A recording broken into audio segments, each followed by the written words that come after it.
ज्ञानोबा यांना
जगद्गुरु श्री संत तुकोबाराय आदी सर्व संतांच्या चरणी साष्टांग अभिवादन करते, मायबाप श्रोत्यांना वंदन करते आणि या कीर्तनरूपी सेवेला सुरुवात करते. कीर्तनरूपी सेवेकरता गायलेला अभंग बिहूचे सुप्रसिद्ध साधू वैराग्याचे मूर्तिमंत पुतळे जगद्गुरु जगन्मान्य जगत व्यापक श्रीमंत श्री जगद्गुरु तुकोबाराय यांचा 4 चरणाचा वारकऱ्यांच्या परिचयाचा पाठ घेतला. या 54 मृतलोकावरती जन्माला आलेल्या प्रत्येक जडजीवाने जन्म मरणाच्या राहट गडग्यामधून मुक्त होण्याकरता भगवंताला शरण केलं पाहिजे आणि तो भगवंत तुमचा आमचा उद्धार केल्याशिवाय राहणार नाही याचं यथार्थ चिंतन तुकोबा आजच्या अभंगात करतात. विठ्ठल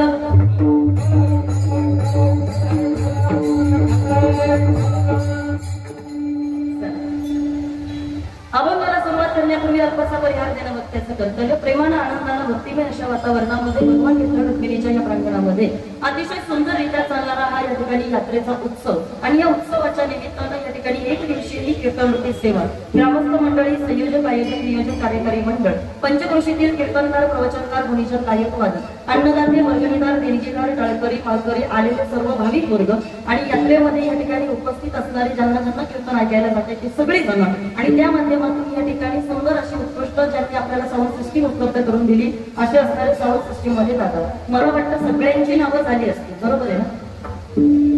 बोलत नाही का त्याच्याकडे? सर्वांच्या विनंतीला मान देऊन इथे येण्याचा योग प्राप्त झाला. वास्तविक पाहता ज्यांनी मला इथे आमंत्रित केलं असे आमचे परमार्थ प्रेमी, परम आदरणीय, परम शुद्धीय आदरणीय सदानंद महाराज या ठिकाणी तुमच्या विनंतीला मान देऊन खरं तर इथे येणं झालं. त्यानंतर या ठिकाणी आदरणीय एकनाथ महाराज जाधव आणि मला ज्यांनी इथपर्यंत आणण्याकरता अनेक कष्ट घेतले, कारण आम्ही दोघं जण रिंगा रोजी खेळत होतो. ती तिकडे जायचे, मी तिकडे जायचे, मी तिकडे गेले का ते इकडे यायचे, असं काहीतरी गडबड होत होती आमची. पण असे असणारे आमचे जयराम बापू या ठिकाणी त्यांचे देखील मी आभार व्यक्त करते आणि याबाबत जशी बुद्धी देतील तसं मी अभंगावरती बोलायचा प्रयत्न करणार आहे. उघड्या बाजारात कथा येतो नाबडे पंढरी नाका, पण या ठिकाणी वास्तविक आता मलाही थोडा प्रश्न पडलाय. बाहेर एवढा मोठा बाजार चाललाय, मी सुद्धा नवऱ्याला फोन करून सांगितलं जरा उतरा गाडीतून आणि जरा बाजार फिरून या म्हटलं तुम्ही पण. बघा म्हटलं काही घरच्या उपयोगी वस्तू असतील तर घेऊन चला म्हटलं, कधी यायचं आपण तरी इकडं. पण आता ऐका, तो बाजार सोडून पुन्हा या बाजारामध्ये लोक बसतील की नाही ही थोडी शंका आहे, पण जितके बसतील त्यांच्या करता तरी मला कीर्तन नक्कीच करायचं आहे. विठ्ठल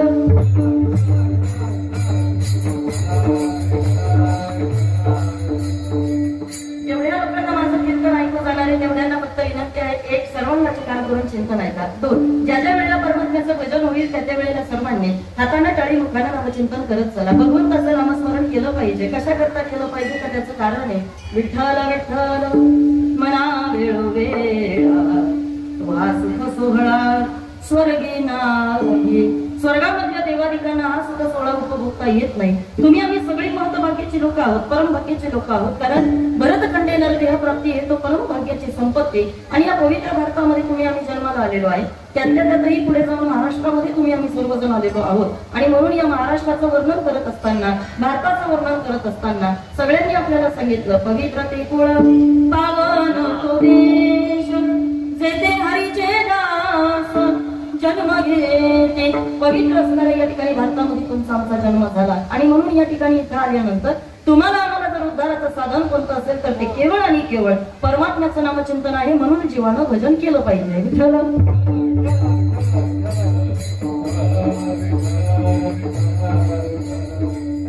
चला थेट कीर्तनाला सुरुवात करूया, कारण मला वाटतं पंडितजींचं आगमन आपल्याकडे झालेलं आहे आणि त्यांच्याही पुढील कार्यक्रमाला आपल्याला अजिबात उशीर करायचा नाही, कारण ती संधी आपल्याला चिन्हामध्ये सोडायची नाहीये आणि म्हणून पुढच्या लोकांचं पुढच्या कार्यक्रमाचं नियोजन माझ्याकडनं चुकता कामा नाही. या अनुषंगाने या ठिकाणी मी तासाभरा करता का होईना पण तुमच्याशी बोलणार आहे. ऐका आपण इकडे पहा सगळेजण.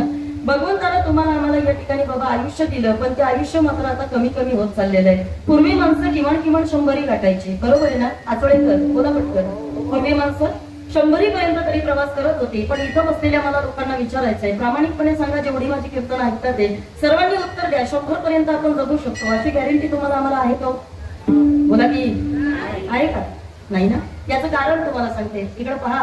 आएगा नोटे जमानत ना होगी, बदले में कुछ भी अमानत ना होगी, होकर का कैदी तुझे चलना पड़ेगा, काया कुटी खाली करना पड़ेगा, बाड़ी के भवन को क्या तू सवारे, जिस दिन तुझे घर का मालिक बुलावे उसका किराया तो भरना पड़ेगा, काया कुटी खाली करना पड़ेगा. ज्या दिवशी त्याचं बोलावणं येणार आहे त्या दिवशी तुम्हाला आम्हाला मृत्यू लोक सोडावा लागणार आहे.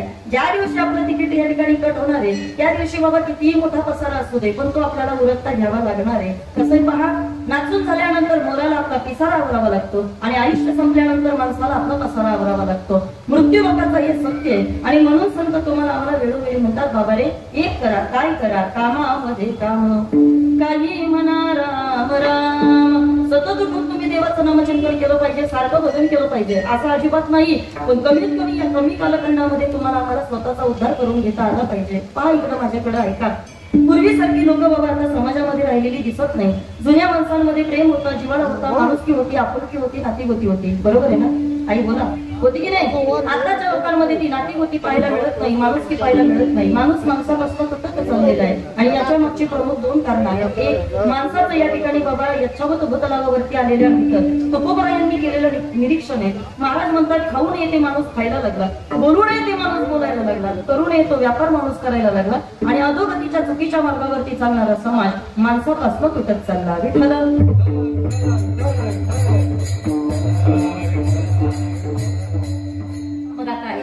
पूर्वीसारखी माणसं आपल्याला पाहायला मिळत नाही दादा, परिस्थिती बदलत चालली. इकडे पहा, माझ्याकडे बसलेल्यांनी मला सांगा, एक काळ असायचा दादा, त्या काळामध्ये मुलगा बापाच्या धाकात होता. बोला पटकन, होता की नाही?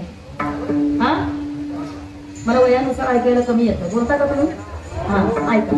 एक काळ होता तर त्या काळामध्ये मुलगा बापाच्या धाकात होता. प्रामाणिकपणे बोला माझ्या शेतात सगळे जण. आताची मुलं तितकी बापाच्या धाकात आपल्याला पाहायला मिळतात का? नाही मिळत दादा. ऐका, इकडे पहा.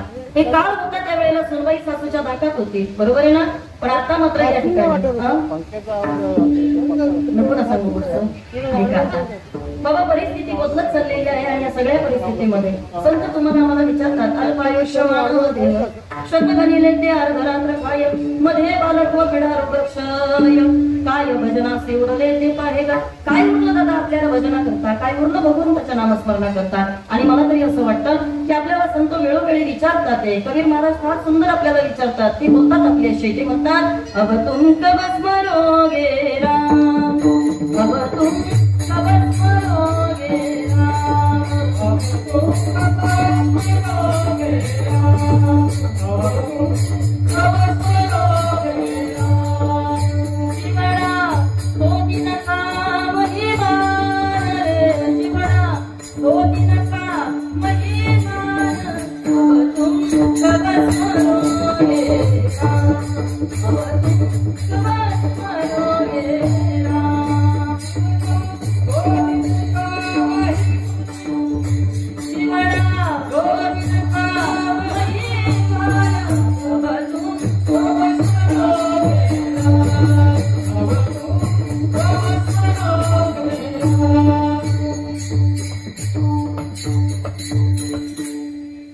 वेळोवेळी तुम्हाला आम्हाला प्रश्न विचारला जातोय, हो वारकरी ऐका, अब तुम कब स्मरोगे राम. कसा करता? जीवडा दो दिन का महिमान रे. आयुष्य या ठिकाणी थोडं राहिलं बाबा, आणि त्याही पेक्षा पलीकडे मी तुम्हाला सांगेल ऐका. 30 मधल्या मुलांना बीपीच्या गोळ्या चालू आहे, 40 मधली मुलं डायबिटीसच्या आता या ठिकाणी पेशंट बनले. खरंय का खोटंय? बोला बोला. ऐका, पूर्वीसारखं आता काही राहिलं नाही बाबा. खाण्यापिण्यामध्ये ताकद राहिली नाही, माणसामध्ये बदल होत चाललेला आहे. आणि या सगळ्या घटनेमध्ये तुम्हाला मला जितकं आयुष्य मिळालंय त्या आयुष्यामध्ये नेमकं काय काय करावं हा लोकांना प्रश्न पडलेला आहे. ऐका, हल्ली माणसं बाबा पैशाच्या मागे जास्त पळायला लागली. तुमच्याकडे कसं आहे? हा, बोला की पैसा. हा, ऐका, लोक पैशाच्या मागे पळायला लागले. पण एक शायर एक ठिकाणी फार गोड वाक्य बोलतो. तो म्हणतो, मेरी थी जिंदगी किसी के काम आने के लिए, लेकिन जिंदगी का सारा वक्त गुजर गया कागज के कुछ टुकड़े कमाने के लिए. सदानंद महाराज पुढे तो फार गोड बोलला, क्या करोगे दोस्त इतना पैसा कमाकर, ना कब्र में जेब होती है ना कफन में अलमारी, और ये वक्त के फरिश्ते रिश्वत नहीं लेते. कल्पना करा, इथं बसलेल्या प्रत्येकानं तुमच्या प्रत्येकाच्या बँकेमध्ये 10-10 लाख रुपये. किती? जोरात बोला, बोला. मी कल्पना करायला लागली. बोला, पैसे वाढवायचे का? तसं काय नाही, कीर्तनात किती पण करता येतात. बोला पटकन. कल्पना करा, प्रत्येकाच्या बँकेमध्ये 10 लाख रुपये आहेत बाबा. पण ऐका, जर तुम्हाला डॉक्टरना सांगितलं दादा 10 मिनिटाची वेळ तुमच्याकडे शिल्लक आहे, सांगा बरं मला पटकन बसलेल्यांनी किती जण बँकेमध्ये फोन लावतील? काय उपयोग आहे आपल्याला त्या 10 लाखाचा? संतांनी तुम्हाला आम्हाला याच्यात सावध केलं. अरे आयुष्य जात आहे पहा, काळ जपतसे महा, स्वहिताचा गौरव ध्यानी रहा श्री हरीच्या. एक करावर तरी बाबा, प्रत्येकाला सांगितलं संतांनी तुम्ही जागा राहिलं पाहिजे. कशा करता जागा राहिलं पाहिजे याचं कारण तुम्हाला सांगते. इंग्रजीमध्ये एक वाक्य जाता जाता प्रत्येकानं घेऊन जा. Think for a while my dear, what will go with you and who will go with you. आयुष्याच्या शेवटी माणसानं विचार केला पाहिजे माझ्यासोबत काय जाणार आहे, आणि आयुष्याच्या शेवटी माणसानं विचार केला पाहिजे माझ्या समवेत कोण जाणार आहे. उत्तर ऐका, nothing will go with you and nobody will go with you. आयुष्याच्या शेवटी तुमच्या सोबत काही जात नाही आणि आयुष्याच्या शेवटी तुमच्या सोबत कोणीही जात नाही. माता पिता बंधू भगिनी कोणी नकोती निर्वाणी, इष्ट मित्र स्वजन सखे येतो सुखाची मांडणी, एकला मी दुःख भोगी कुंभ पाक जाचणी, तेथे कोणी सोडविना एका सद्गुरु वाचोनी. संतांनी आपल्याला सांगितलं अरे आयुष्याचा शेवटचा काळ ज्या वेळेला जवळ येतो त्यावेळेला माझं माझं म्हणणारे सुद्धा कोणी आपल्या जवळ राहत नाही. विठ्ठल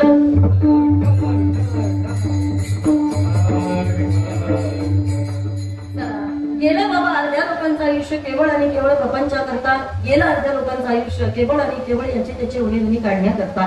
पण संत आपल्याला म्हणतात हे सगळं काही तुम्ही करताय पण कधीतरी माणसानं विचार केला पाहिजे ज्यांच्या समवेत आपण राहतो त्यातही आपल्या बरोबर कोणीच नाही. तेरे ही जितने साथी सब वक्त के चलिंदे है, छीन कर तेरी दौलत दो ही लफ्ज फंदे है, इसलिए मैं कहता हूँ को बसो चले दिल में, तू खुदा को बुला है भक्त के झमेले में. माणसं म्हणतात ताई आयुष्यामध्ये आम्ही कमवलेली ही लोक आम्हाला साथ देतात, देत नाही गड्या कोणी साथ. ऐका काही लोकांचं म्हणणं आहे ताई ज्या मुलाबाळांना जन्माला घातलं ती मुलाबाळ आम्हाला साथ देतात, नाही देत गड्या. माता ऐका कोण आयुष्यामध्ये तुम्हाला मला साथ देणारे कोणी सुद्धा नाही, तारणारे फक्त दोनच आहे आणि त्या यादीमध्ये नाव येतं एक संतांचं आणि दुसरं भगवंताचं.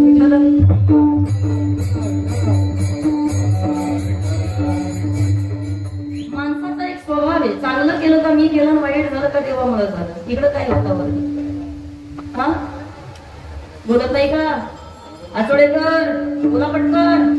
चांगलं केलं का मी केलं माझ्या कष्टानं झालं. लोकांची फार मोठी गंमत आहे, दुसऱ्याला झालेला त्रास पाहिला का लोक म्हणतात की त्याच्या कर्माची फळं भोगतात आणि स्वतःला त्रास झाला का लोक म्हणतात देव आमची परीक्षा पाहतो. बाबा पाहणार हा मला या लोकांची कधी कधी बाबा फील येते किती मोठी गंमत आहे लोकांची. सांगेल मी तुम्हाला पहा चांगलं केलं काहीतरी जीवनामध्ये का आपण सगळेजण म्हणतो ते माझ्या परिश्रमाचं आहे ते माझ्या कष्टाचं आहे आणि जर काही वाईट झालं का आपण म्हणतो काय केलं देवानं आमचं कुठं काय चांगलं केलं. त्या दिवशी आणि तिला काय बोलावं मला आई मला रडत रडत ती बाई म्हणत होती मग ते देवाला आमचं चांगलं बघवलं नाही एवढं चांगलं आहे आपण काय बोलावं तेवढा तरी सेन्स माणसाला असलं पाहिजे गड्या. माझं मत आहे ऐका इकडं पहा देवाच्या नावानं आपल्याला तक्रार करण्यामध्ये कोणतीच मजा राहिली नाही का बरं. ऐका आता इकडं पहा सगळेजण तर God has given so many things to us. भगवंतानं देताना प्रत्येक गोष्ट तुम्हाला आम्हाला दिली. काय काय दिलं तरी देवानं आपल्याला. इकडं पहा आता तुम्ही सगळेजण इथे कीर्तनामध्ये बसलात, आता सगळेजण बाबा शहरामध्ये राहतायत, आजूबाजूला या ठिकाणी बरेचसे दवाखाने मी पाहिले बरोबर ना जयराम दादा. लाईफ केअर पाशी तुम्ही मला नेण्याकरता आला होता. सांगेल मी इकडं पहा if you want to change your eyes you have to pay at least 5 lakh rupees to the hospital. If you want to change your eyes you have to pay at least 5 lakh rupees to the hospital. If you want to change your kidney you have to pay at least 10 lakh rupees to the hospital. If you want to change your heart you have to pay at least 20 lakh rupees to the hospital. बाजारात कीर्तन आहे ना सगळ्यांना कळलं पाहिजे बरोबर ना. हौशी हौशी सगळे येतात हा. ऐका आता इकडं पहा सर्वांना कीर्तन कळलं पाहिजे. माझं मत आहे काय ऐका मला काय म्हणायचंय. डॉक्टरकडे गेल्यानंतर डॉक्टरनं तुम्हाला सांगितलं दादा तुमचे डोळे खराब झाले 5 लाख रुपये खर्च आहे. डॉक्टरनं तुम्हाला सांगितलं दादा तुमच्या किडनीला त्रास आहे किडनी बचावी लागणारे 10 लाख रुपये खर्च आहे. डॉक्टरने तुम्हाला सांगितलं दादा याची अर्जंटमध्ये बायपास सर्जरी करावी लागणार आहे त्याच्याकरता तुम्हाला 20 लाख रुपये खर्च आहे. आठवडेकर मनावरती हात ठेवा आणि सांगा डॉक्टर जितके पैसे मागतो तेवढे आपण त्याला देतो केले. बोला बोला पटकन देतो ना. मग आता मला विचारायचंय तुम्हाला इकडे पहा अरे डॉक्टरने या ठिकाणी जरी एखादा पार्ट आपला चेंज केला पण तो या ठिकाणी डुप्लिकेट पार्ट तुम्हाला आम्हाला लागतो, आर्टिफिशियल पार्ट तो तुम्हाला आम्हाला लागत असतो बरोबर की नाही. एखादा या ठिकाणी कृत्रिम पार्ट तो तुम्हाला आम्हाला या ठिकाणी लावतो फक्त आणि फक्त जगवण्याकरता काही दिवस तुम्हाला आम्हाला वाढून मिळाले त्याच्याकरता. पण भगवंतानं देताना हे सगळं काही तुम्हाला आम्हाला इतकं मोकळं आणि इतकं फुकट देऊन टाकलं. मग विचार करा देवानं याच्यापेक्षा आणखीन आपल्यावरती काय कृपा केली पाहिजे. विठ्ठल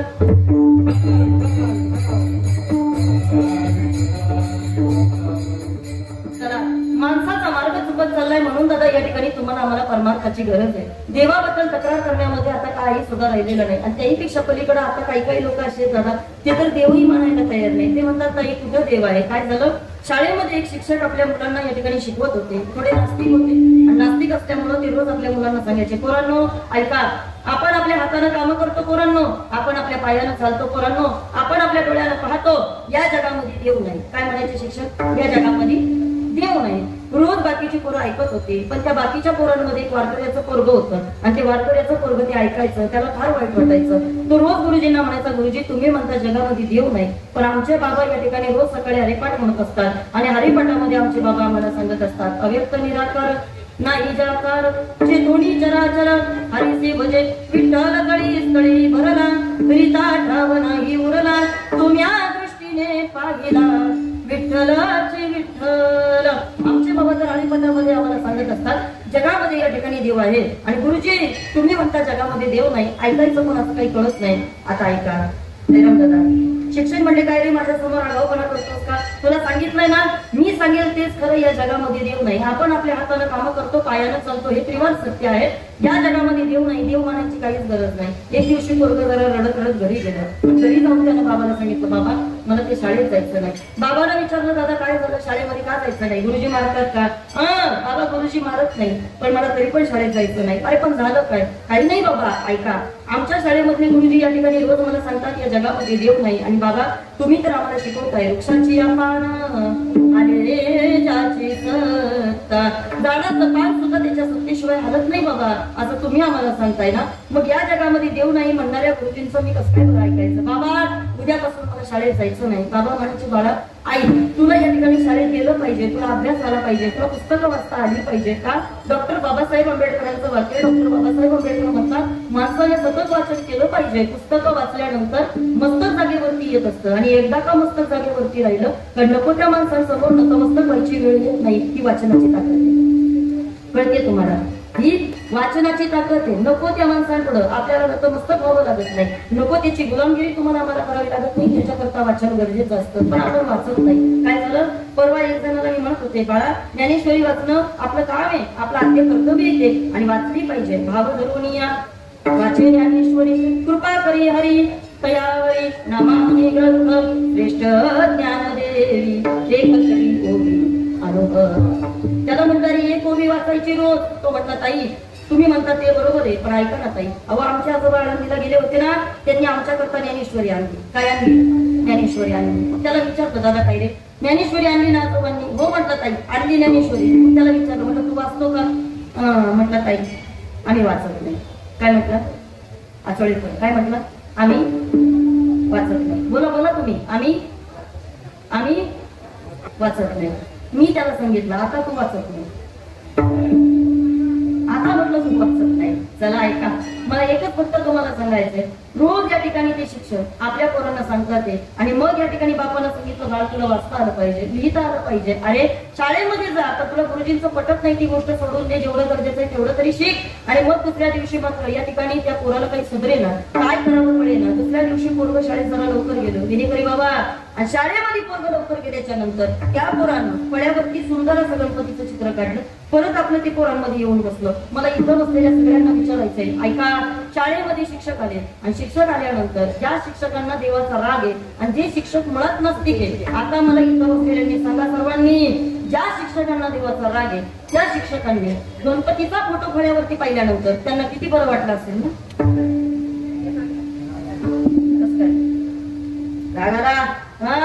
कोणी काढलं चित्र? उठा, आत्ताच्या आत्ता सांगा बट्टे, कोणी चित्र काढलं? पटकन उभं राहा. छगन तू काढलंस का? म्हणजे इथला छगन नाही, दृष्ट छगन तू चित्र काढलं का? नाही गुरुजी मी नाही काढलं. शरद तू काढलं का? नाही गुरुजी मी नाही काढलं. मला तर चित्रच काढता येत नाही.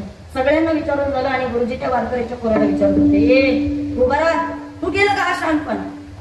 तो म्हणला, नाही गुरुजी मी नाही चित्र काढलं. खोटं बोलू नको, रोज तू माझ्या बरोबर देव आहे या विषयावरती भांडत असतो. मला माहिती हे चित्र तूच काढलं. अहो गुरुजी नाही, हे चित्र मी नाही काढलं. अहो माझ्यावर विश्वास ठेवा गुरुजी. पण गुरुजी आज की नाही शाळेमध्ये एक घटना घडली. तुम्हाला माहिती का गुरुजी, आज जरा मी शाळेमध्ये लवकर आलो होतो. ऐकताय तुम्ही सगळेजण?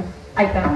वारकऱ्याचा बरोबर गुरुजींना सांगत होतो, गुरुजी आज मी जरा शाळेमध्ये लवकर आलो होतो आणि शाळेमध्ये लवकर आल्याच्या नंतर मी एक घटना पाहिली गुरुजी. शाळेमध्ये आज मी इथं पहिल्या बेंचवर बसलो होतो आणि पहिल्या बेंचवर बसले असताना गुरुजी एक खडू उठला आणि तो खडू असा या ठिकाणी फळ्याकडे गेला आणि त्यानं गणपतीचं पोट काढलं. गुरुजी दुसरा खडू उठला आणि तो परत असं फळ्याकडे गेला, त्यानं गणपतीचं तोंड काढलं. गुरुजी तिसरा खडू उठला, त्यानं परत या ठिकाणी फळ्याकडे जाऊन गणपतीचे पाय काढले. चौथा गुरु उठला गुरुजी, त्यानं गणपतीच्या हातामध्ये मोदक काढला, गणपतीच्या पायापाशी उंदीर काढला. गुरुजी म्हणले काय रे, वेडा समजतोस का मला, टिंगल करतो का माझी, मस्करी करतो का माझी, मला काही इतकं कळत नाही का? अरे खडू कुठं उठून ते चित्र काढू शकतं का? अरे त्या चित्राला नक्कीच कुणीतरी काढलंय. वारकऱ्याच्या पोरांना अशी ताटच मान केले आणि आठवडेकर वारकऱ्याचं पोरग गुरुजींना म्हटलं, गुरुजी अहो सामान्य चित्र काढण्याकरता जर कुणीतरी लागत असेल तर विश्वास इतकं मोठं चित्र काढण्यासाठी माझा देवही लागत असेल, हे तुम्ही का मान्य करत नाही? जगामध्ये वारकरी बाबा देव आहे हे तुम्हाला मान्य करावंच लागेल. आणि त्याही पेक्षा पलीकडं संतांनी तुम्हाला आम्हाला पटवून दिलं काय, चाले हे शरीर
भगवंतानं श्वास आणि घास प्रत्येकाचे मोजून ठेवले. आठवडेकर ऐका, देवानं प्रत्येकाचे श्वास आणि घास मोजून ठेवलेले आहे. तुम्ही किती प्रयत्न करा, पण मला तुम्हाला एक गोष्ट जाता जाता सांगायची. ऐका, तुमचं आयुष्य जर शिल्लक असेल, तुम्ही किती प्रयत्न करा तुम्ही मरू शकत नाही. आणि तुमचं आयुष्य संपलेलं असेल, तुम्ही किती प्रयत्न करा तुम्ही जगू शकत नाही.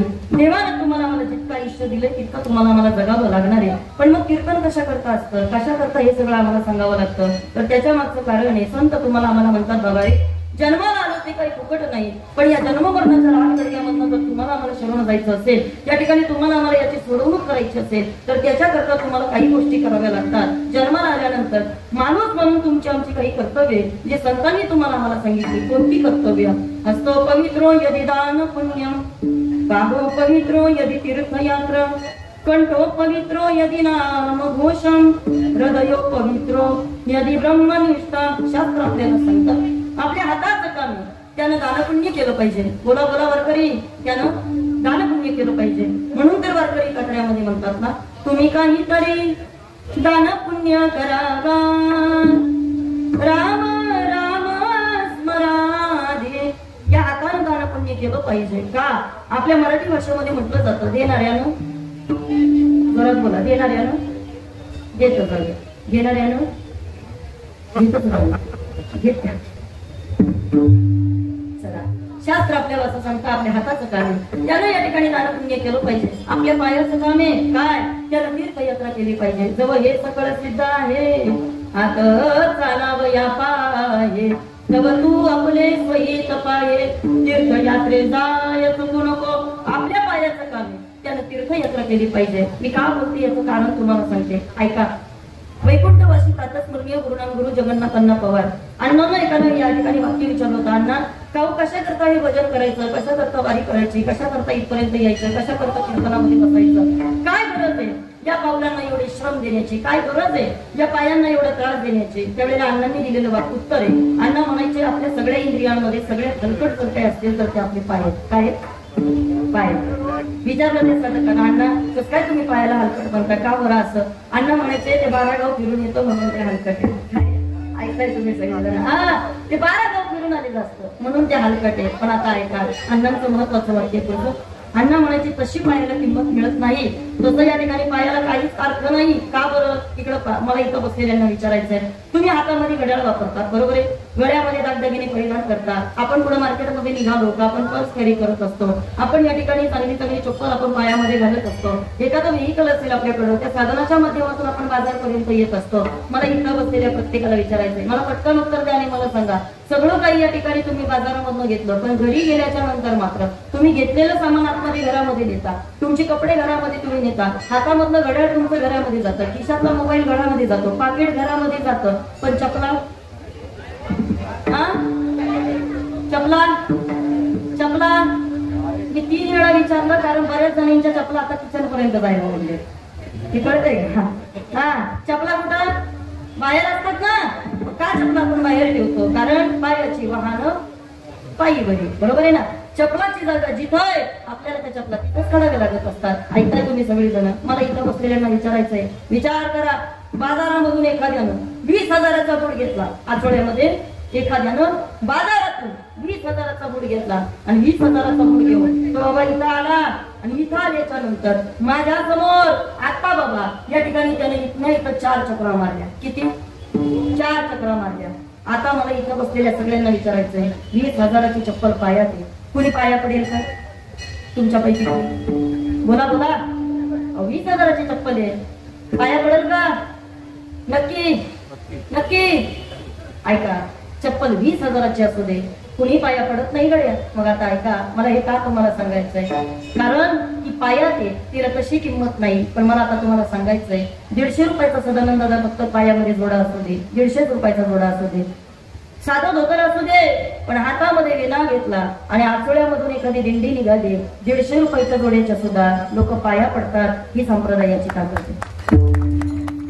ही ताकद संप्रदायाची.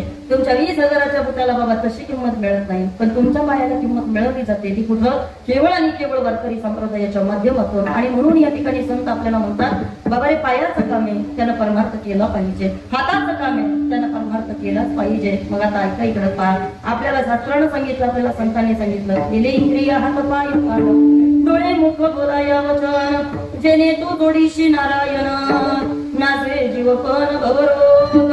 आपल्याला या ठिकाणी भवरोगात मुक्त व्हायचंय त्याच्याकरता तर हा देह तुम्हाला आम्हाला मिळाला ना. आणि मग हे सगळं करत असताना कंठाचं काम आहे त्यानं भगवंताचं नामस्मरण केलं पाहिजे गड्या. याला त्याला नावं ठेवण्यात काय मजा आहे पहा. कशा करता ही नावं ठेवत बसायची. इकडे चांगले लोक बाबा या ठिकाणी महिला वर्ग इकडे टाळ घेतात भजनामध्ये उभ्या राहतात. काही ठिकाणी दादा नवरा कामाला गेला तशा 4-5 जणी सोसायटीच्या खाली जमतात. काय वाटतं आठवड्यात तुम्हाला काय बोलत असतील त्या ज्ञानेश्वरी खाली पा असलं काही नसतं त्यांचं. मग तुला माहिती का अमक्याच्या घरात काय झालं तुला माहिती का तमक्याच्या घरात काय झालं तुला माहिती का रामभाऊची सणाशी तुला माहिती का अमक्याची पोर कशी तुला माहिती का तिच्या पोराचं काय झालं तुला माहिती का तिची पोरगी कळतंय की तुम्हाला सांगितलं बिनपगारी फुल अधिकारी. कुठला पगार नसतो कुठला भत्ता नाही कुठला वेतन नाही काही नाही. घरचं खायचं गावाची दोन्ही दोघांची कामच आहे बाबा काही लोकांसाठी. सांगेल मी तुम्हाला घरच्या चपात्या लोकांच्या उचापत्या काही मिळत नाही पण तरी लोक ते सोडत नाही. आणि म्हणून संत आपल्याला म्हणतात बाबा रे तुम्ही करताय ते चुकीचं आहे. आम्ही केलं पण काय केलं बोलण्याची नाही आता देवाची बोलण्याची नाही आता देवा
थोडं चांगलं बोलता आलं पाहिजे. मी काय बोलते इकडं पाहिजे वारकरी, एखाद्या विषयी तुम्हाला नाही चांगलं बोलता आलं पण कमीत कमी वाईट बोलायचं नाही, ठरवलं तर काय हरकत आहे का?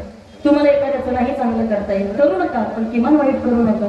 तुम्हाला एखाद्या विषयीचं बाबा नाही तुम्हाला चांगलं काही गणित करता येते, करू नका, पण कमीत कमी त्याच्या आयुष्याचं वाटोळं होईल असं तरी वागू नका. संतांनी आपल्याला साध्या साध्या गोष्टी सांगितल्या, जास्त अवघड नाहीये परमार्थ, पण तोही माणसाला करता येत नाही दादा.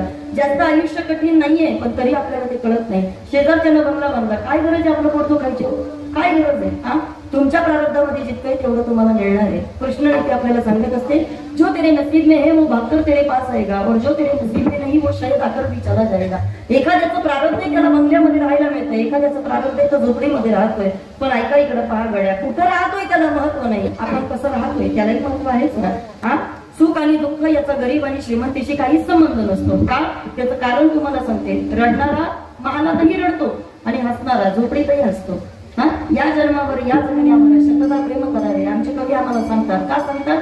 कारण तुम्ही ठरवायचंय तुम्हाला चांगलं जीवन कुठं जगायचंय, तुम्ही ठरवायचंय तुम्हाला सुख कशामध्ये, तुम्ही ठरवायचंय तुम्हाला कुठं आनंदी राहायचंय. पहा, तुम्ही काही घरं आम्ही पाहतोय दादा जिथं घरामध्ये सगळं काही आहे पण माणसं एकमेकांशी नीट बोलत नाहीये.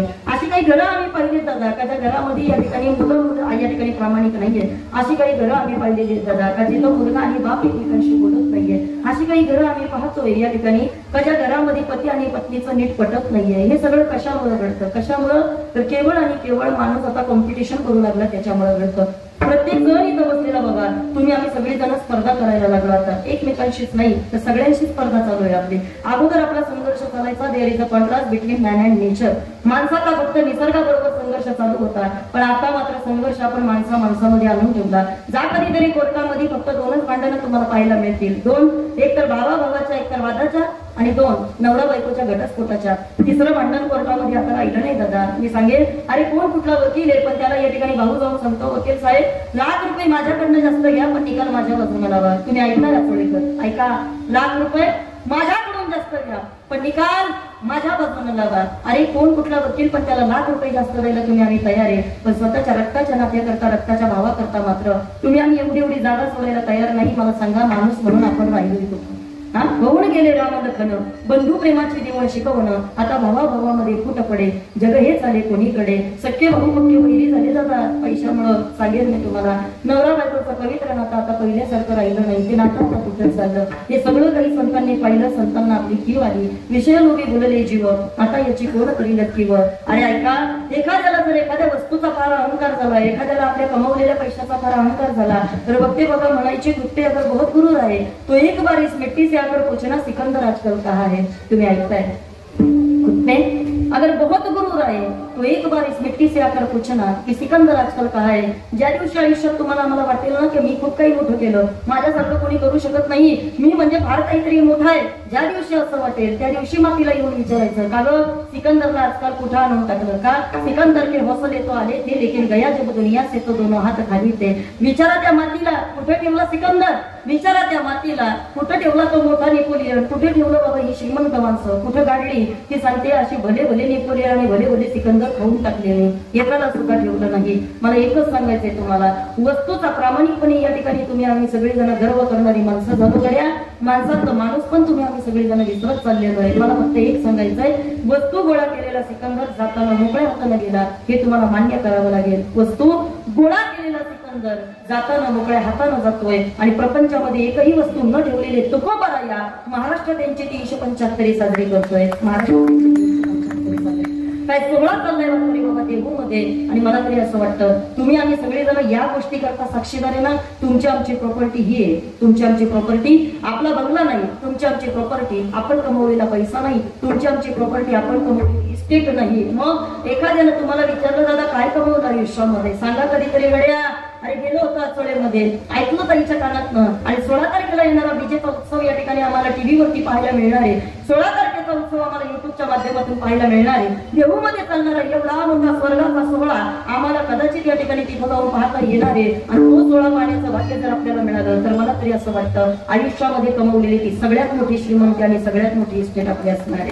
हा, सांगा जरा स्वतःला, धन्य म्हणविना इहा लोके लोका, धन्य म्हणविना इहा लोके लोका.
आणि बाबा असं जर कोणी विचारलं तर सांगा तुम्ही मागच्या वर्षी या ठिकाणी भगवान प्रभू रामचंद्रांना गादीवरती विराजमान होताना तुम्ही आम्ही सर्वांनी पाहिलं. हे आपलं भाग्य. यंदाचं प्रयागराज मध्ये झालेलं महाकुंभ तुम्हाला आम्हाला पाहता आलं. हे आपलं भाग्य. आणि त्याही पेक्षा पलीकडं तुकोबरा यांची 375 आपल्याला पाहायला मिळते. हे आपलं भाग्य. 17 तारखेला पुन्हा एकदा छत्रपती शिवरायांची जयंती उभा महाराष्ट्र साजरा करणारे 395 वर्षानंतर सुद्धा बाबा ही जयंती तुम्हाला आम्हाला वारंवार साजरी करावी लागते. आणि ती जयंती तुम्हाला आम्हाला डोळ्याला पाहता येते. मला वाटतं हे आपल्या सर्वांचं भाग्य आहे. भाग्य दुसरं तिसरं काही नसतं दादा. मी सांगेन तुम्हाला, पहा आज तुमचे दिवस जसे आहेत कसे कालांतराने ते राहतील याची कोणतीच गॅरंटी नाही. सत्ता आणि संपत्ती दोन गोष्टी कायम स्वरूपी लोकांकडे टिकत नाही. बोला बोला पटकन. सत्ता आणि संपत्ती दोन गोष्टी कायम स्वरूपी लोकांकडे टिकत नाही. सत्ता आज एखाद्याकडे उद्या ती असेल याची गॅरंटी आहे नाही. गॅरंटी कडे ऐका. संपत्ती आज आपल्याकडे उद्या राहील याची गॅरंटी आहे का? नाही नाही नाही. किती घरं आम्ही अशी पाहिली दादा. अहो पहिला एक काळ असायचा त्यांच्या घरी या ठिकाणी 10 माणसं कामाला होती. पण आज त्यांची मुलं डबे घेऊन दुसरीकडे कामाला जातात. ऐकताय तुम्ही सगळेजण. आणि अशी काही घरं पाहिली का ज्यांना एक वेळेचा भाकरीचा तुकडा नीट मिळत नव्हता. पण आज त्यांची मुलं बाबा 4 व्हीलरच्या गाडीमध्ये एसी मध्ये फिरतात. ऐका. तुका म्हणे आले समर्थाच्या मनात तरीच होई अलंकाराना त्याचा. त्यानं ठरवलं तो राजाला भिकारी करतो. त्यानं ठरवलं तो भिकारीला राजा करतो. ही सगळी सत्ता बाबा केवळ आणि केवळ त्याच्या हातामध्ये. तुम्ही आम्ही फक्त आणि फक्त बाबा इथं निमित्त आहे. बाकी दुसरं काहीच नाही. अर्जुनाचे निवेदे श्रीगीता प्रकाशले श्रीराजे आणि संसारा एवढे थोर वजे फिरडिले जगाचे. जगाचं वजून यानं यांनी तुमचं आमचं हलकं केलं. आणि जाता जाता प्रत्येकाला सांगितलं ओ वारकरी ऐका. वास करा आता आयुष्याचा टाइमपास. वास करा आता आयुष्याची मजा मस्ती. कधीतरी लाईफ करता सिरियस होता आलं पाहिजे. काय केलं पाहिजे ताई आम्ही सांगा बरं. ऐका सांगते तुम्हाला. शाळेमध्ये असताना आम्हाला एक कविता होती. आमचे सर आम्हाला असं सांगायचे. बिकट वाट वही वाट नसावी दोपट मार्गा सोडू नको सोडू नको. संसारामध्ये वेळ आपला उगाच व्यर्थ दवडू नको. संसारामध्ये वेळ आपला उगाच व्यर्थ दवडू नको. कष्टाची बरी भाजी भाकरी तूप साखरेची चोरी नको चोरी नको. संसारामध्ये वेळ आपला उगाच व्यर्थ दवडू नको. संसारामध्ये वेळ आपला उगाच व्यर्थ दवडू नको. संतांनी आम्हाला सांगितलं वारकरी बाबा कष्टानं कमवा कधी कमी पडत नाही. मी सांगू तुम्हाला इथं बसलेल्या प्रत्येक माणसाच्या खिशामध्ये लाख लाख रुपयाचा बंडल असावा अशी माझी इच्छा आहे. बस झाली का? प्रत्येकाच्या खिशामध्ये 1-1 लाखाचा बंडल असावा. पण आता इतकं मोठं वागड आहे. इतके कष्ट करा इतकी मेहनत करा. लाख लाख रुपयाचा बंडल तुमच्या खिशामध्ये असू द्या. ऐका. तुमच्या खिशामध्ये कायम नोटांचा खळखळाट राहू द्या. फक्त त्या खळखळाटामध्ये पुन्हा गरीबाचा कधी फक्त तळतळाट नसू द्या.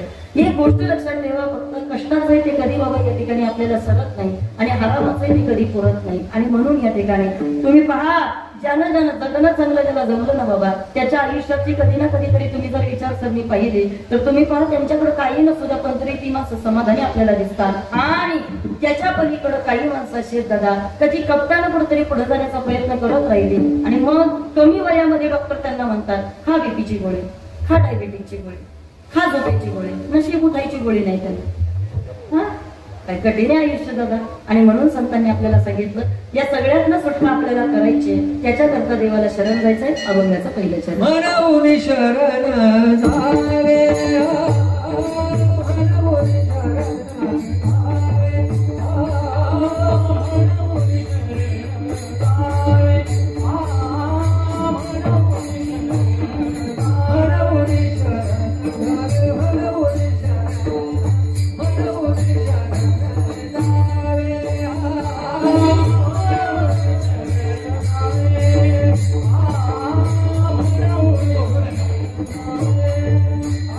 सर्व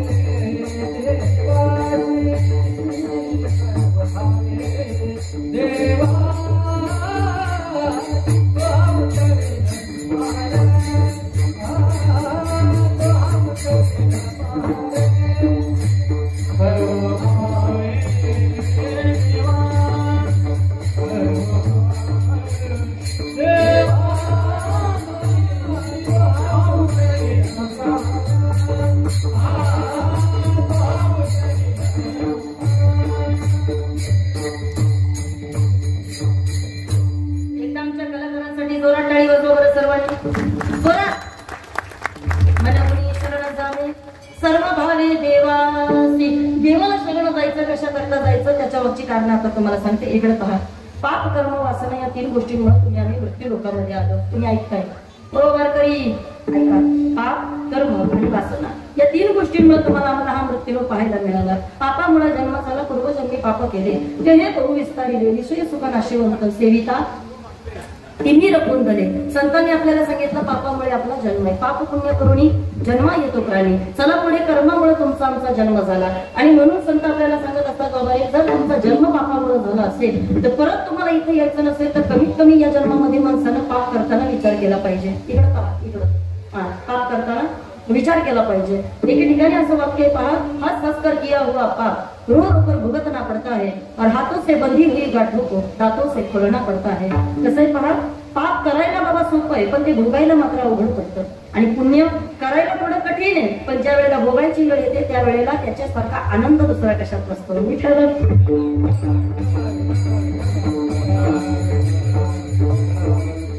पाप करताना माणसानं विचार केला पाहिजे कारण भोगायची वेळ आल्यानंतर ते भोगणं फार कठीण असतं. चला पुढे कर्मामुळे आपल्याला जन्म मिळालेला आहे. कारण अगाकर्मी जे उरावे ते सुख दुःख फळ यावे मग ते भोगावया यावे देहा येत. आणि संतांनी आपल्याला सांगितलं त्याच्या करता कर्म करे सो अच्छा कर करके ना पछताए गोया पेड़ बबुल का तो आम कहां से आए. बाबळीचं झाड लावायचं आंब्याची अपेक्षा करायची गड्या. कोणी सांगितलं? तरुणपणामध्ये परमार्थ करता येत नाही, म्हातारपण सुखात जावं असं वाटतंय. होईल का ते? आमच्या मराठीकडे अशी एक म्हण आहे, पेरलं कसं जसं पेरणार तसं उगवणार आहे. आणि म्हणून तरुणपणामध्ये तुम्हाला आम्हाला परमार्थ करता आला पाहिजे. मी सांगेल तुम्हाला माझा देश मला गुलामगिरीमध्ये नकोय दादा.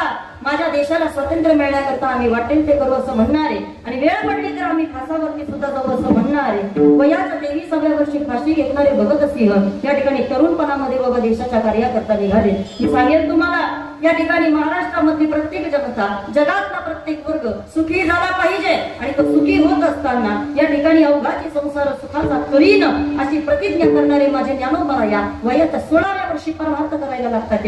आणि त्याही पेक्षा पलीकडे मी तुम्हाला सांगेल, अरे आजही मंदिरावरचा कळस दादापूरची तुळस महिलांच्या कपाळावरचा कुंकू त्याच्यामुळे आम्हाला पाहायला मिळते.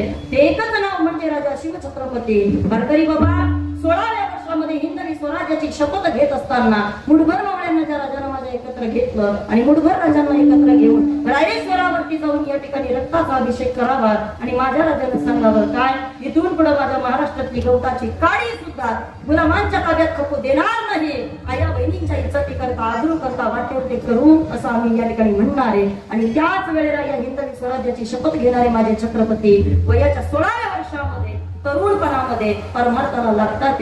अरे देश घडतो तो काही फुकट घडत नाही दादा. आताचे तरुण आणि पूर्वीचे तरुण याच्यामध्ये फार मोठा फरक आहे. पूर्वीचे मराठे सकाळी लवकर उठे, युद्धावर सुटे, तलवारीच्या तलवारी तुटे पण पीछे नाही हटे. कोण झोपले का तुम्ही? आताचे मराठे उशिरा उठते, बाटल्याच्या बाटल्या कुठे पण दारू नाही सुटे. भाऊ कसं व्हायचं? 16 वर्षाची मुलं सिगरेट पितात, 17-18 वर्षाची मुलं दारू पितात, 20 वर्षाचा मुलगा बापाला उलट बोलतो. तुम्हाला काय करता आलं आमच्यासाठी? काय केलं तुम्ही आमच्यासाठी? बोलतात ना, ऐका. आणि मग त्या लोकांना आम्हाला सांगावं लागतं तरुण पण मिळालंय ते वाया घालवता कामा नये. कारण आता जे तुम्ही करताय ना ते तुम्हाला आता सोपं वाटतंय पण भोगायची वेळ आल्यानंतर मात्र या ठिकाणी फार अवघड होतं. सांगू तुम्हाला, वयस्कर बापाला तरुण वर्गामधल्या मुलांना या ठिकाणी खांदा द्यावा लागतोय. महाराष्ट्रामध्ये याच्यापेक्षा मोठं दुर्दैव आणखी काय असलं पाहिजे? चला, आजही छत्रपतींचं नाव आम्हाला कानावरती पडल्यानंतर त्यांच्या नावाचा जयघोष करावा लागतो. याच्या मागचं कारण आम्हाला मान्य करावं लागेल. अरे जगामध्ये पुन्हा असा राजा होणेच नाही, आम्हाला मान्य करावं लागेल. एकच राजा इथे जन्मला शिवनेरी किल्ल्यावर, माझा राजाचं नाव गाजतंय याचा जगला, माझा देवाचं नाव गाजतंय याचा जगला.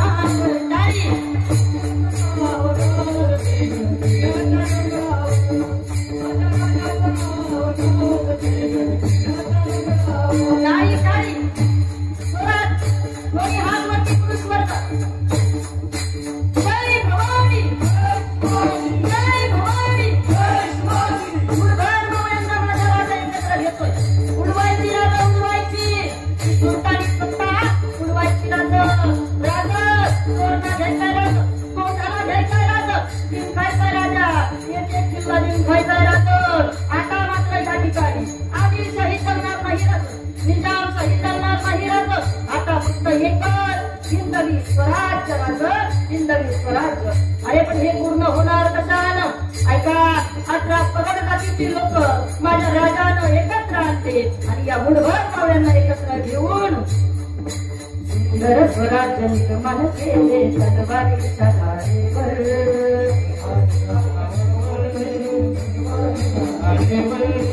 रयतेसाठी वार झेलले आपल्या निधड्या छातीवर.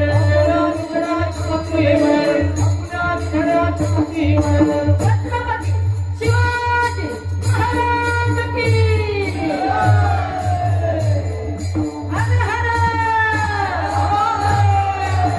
हर.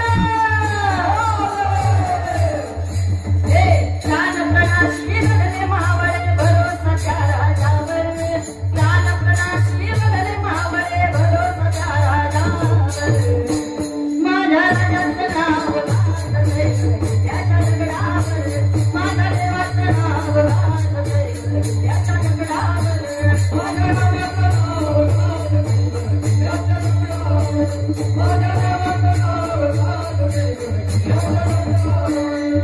शिवरायाच्या छायेखाली कधीच नव्हती भान. शिवरायाच्या छायेखाली कधीच नव्हती भान. म्हणून आनंदाने म्हणून आनंदाने म्हणून आनंदाने नांदत होते हिंदू मुसलमान. हिंदू मुसलमान हिंदू मुसलमान हिंदू मुसलमान हिंदू मुसलमान हिंदू मुसलमान हिंदू मुसलमान. अरे नजराना बसवला माझ्या राजाला, नजराना. राजा घ्या राजा तुमच्यासाठी, राजा तुमच्यासाठी. आणि राजानं बाबा पहावं चोळी बांगडीचा या ठिकाणी मान द्यावा आणि त्या चोळी बांगडीचा मान देऊन माझ्या राजाला तरी बाबा नजराना मानानं परत पाठवावा. याला माझ्या राजाचं म्हटलं जातं. सांगेल मी तुम्हाला. काळ्या रात्री कळपत होत तिच्या रूपाचं ऊन. अशीच देवी होती एका मुसलमानाची. त्या तरुणीला आई म्हणाला, त्या तरुणीला आई म्हणाला राजा तो शिलमान. म्हणून आनंदाने आनंदाने नाचत होते हिंदू मुसलमान. हिंदू मुसलमान हिंदू मुसलमान हिंदू मुसलमान हिंदू मुसलमान हिंदू मुसलमान. आणि महिन्यावर त्याच्याकरता आता तुम्हाला एक करायचं काय? तुलसीदासची संतान धरणी बने तो भक्त बने. दाता बने या सूर सही तो बनी बात बनी जीव खाई या सूर. अरे एका मातेनं या स्वराज्याचं स्वप्न कुणाशी बाळगलं बाबा आणि त्याचा परिणाम काय? माझ्या जिजाऊची पत्नी आई कशी आली या फळाला. माझ्या जिजाऊची पत्नी आई कशी आली या फळाला. हो बापाचा बाप माझ्या शिवा जन्मला.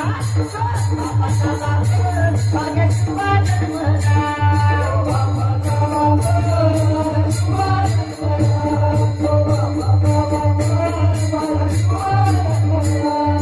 जय भवानी जय भवानी.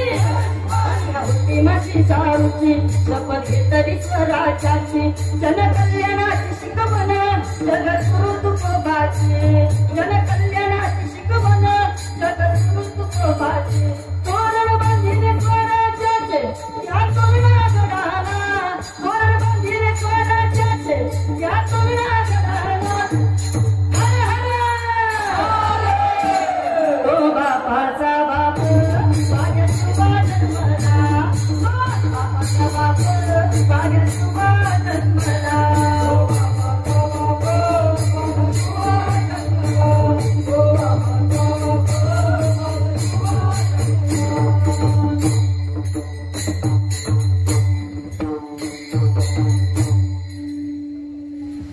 जगलं पाहिजे दादा, जगलं पाहिजे. आणि असं जगता आलं आणि त्याचा परिणाम तुका म्हणे एका मराठीची सरे उत्तमाची वे कीर्ती मागे थांबावं लागलं लोकांना. ताई सांगताय तुम्ही बरोबर सांगताय ताई. चला ऐका आता इकडं पहा. हे सगळं काही करण्याकरता म्हणून शरण जावे सर्व भावे देवासी. पण ज्या देवाला शरण जायचंय त्याचं सर्वप्रथम आपण भजन करूया. जमलीत लोक थोडा तुम्हाला आनंदही मिळाला पाहिजे आणि आनंद घेता आला पाहिजे आणि त्या भजनाच्या आनंदाने या ठिकाणी कार्यक्रमाचा आपण सगळेजण शेवट करूया. चला. विठ्ठल रखुमाई विठोबा रखुमाई एक साथ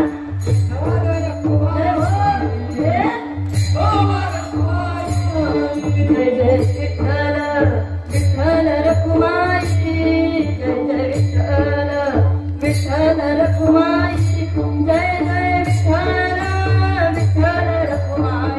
हा जय जय विठ्ठल विठ्ठल रखुमाई जय जय विठ्ठल विठ्ठल रखुमाई. टाळी टाळी.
सगळेजण खुश आहेत. तर मला वाटतं आता सगळ्यांनी उठावं आणि 5-10 मिनिटाकरता का होईना पण माझ्या ज्ञानोबाच्या गजरामध्ये तुम्ही सुद्धा थोडंसं डोलावं. आलात तुम्ही सगळेजण. पुढच्या वर्षी पुन्हा हा कार्यक्रम इथं सातत्यानं चालू राहिला पाहिजे आणि तुम्ही असेच बहुसंख्येने इथं उपस्थित राहिले पाहिजे. त्याच्याकरता या ठिकाणी ही सेवा तुम्हा सर्वांच्या चरणी आता समर्पित करत आहे. सर्वांना विनंती आहे ज्ञानोबा यांच्या जय घोषामध्ये आचोळे गाव असं इतकं दुमदुमलं पाहिजे. कवितेवरच्या मार्गाने सुद्धा तुमच्याकडे पाहून या ठिकाणी डोलायला सुरुवात केली पाहिजे सर्वांनी. ज्ञानोबा माऊली तुकाराम, ज्ञानोबा माऊली तुकाराम, ज्ञानोबा माऊली तुकाराम, माऊली तुकाराम, माऊली तुकाराम.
कोणी वाटा मागत नाही. त्यामुळे प्रत्येकानं उद्याचा दिवस पाहायला मिळेल की नाही सांगू शकत नाही. आणि म्हणून नारायण नारायण नारायण प्रभू नारायण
दे